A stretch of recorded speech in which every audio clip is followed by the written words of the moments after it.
welcome to Wave Support. I see from your case that you have a patient who's struggling a little bit with comfort with these large diameter lenses in one eye and not the other one. And there's also a concern about the near vision with the bifocal. Well, let's first take a look at your design.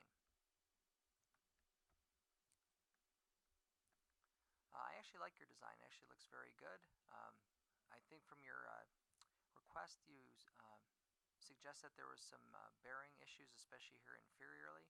And if we look at your design, the first thing we want to look at here, I tend to look at the fluorescein pattern. You'll see that that bearing zone starts down here at about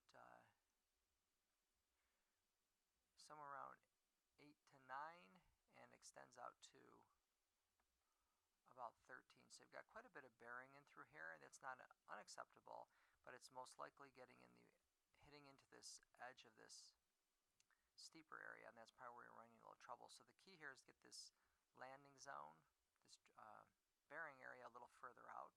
Here, get a little further off that area so it doesn't hit this transitional area. So a couple ways to do that. I see you've chosen more of a semi-scleral design, and one option is to just move these OZs further out. And I did a quick little mock-up here for you. In this design, I basically took the same lens that you've been using, but I went out to about a 9, closer to 9.0 and a 10.5, and you'll see what happens if you look at these bearing zones now. They're a little further out. They're about 9.9, closer to 10, whereas the original designs that were closer to right around 9 or so. So we get about a millimeter or so, and this is a little bit more spread out, so it's a little further out here, the landing zone. And so the first thing I would try, if you like the semi-scleral design, is just move this landing zone a little further out, and then you might have to play a little bit with the edges just to make sure they're comfortable for this patient. As far as the bifocal itself, on some of these larger diameter lenses, as you may know, that they don't move very much, so sometimes on the distance center design it's hard to get enough reading in there.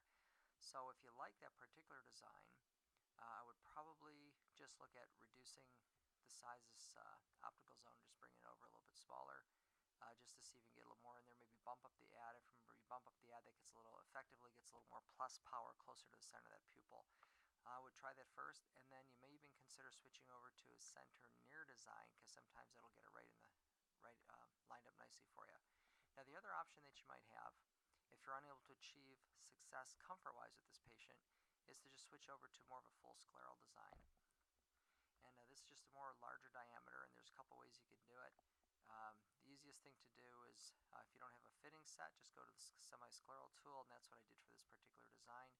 And if you see for this one, what it does, it puts that landing zone out here at about 12, so that puts it right onto the sclera, so that gets it right off that whole cornea, so you're basically in effect vaulting that whole area. So either design may work well.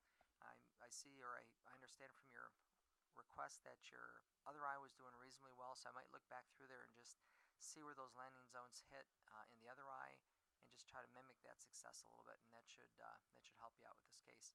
I'll also send you a link to a Wave training video in case you haven't seen it yet, and it talks about an alternative method for these larger diameter lenses, where you basically try to split the landing zone evenly across this limbus here. So I'll see if I can send a link to that for you. Otherwise, I wish you well with this case. Hope you have a great day, and thank you for contacting Wave.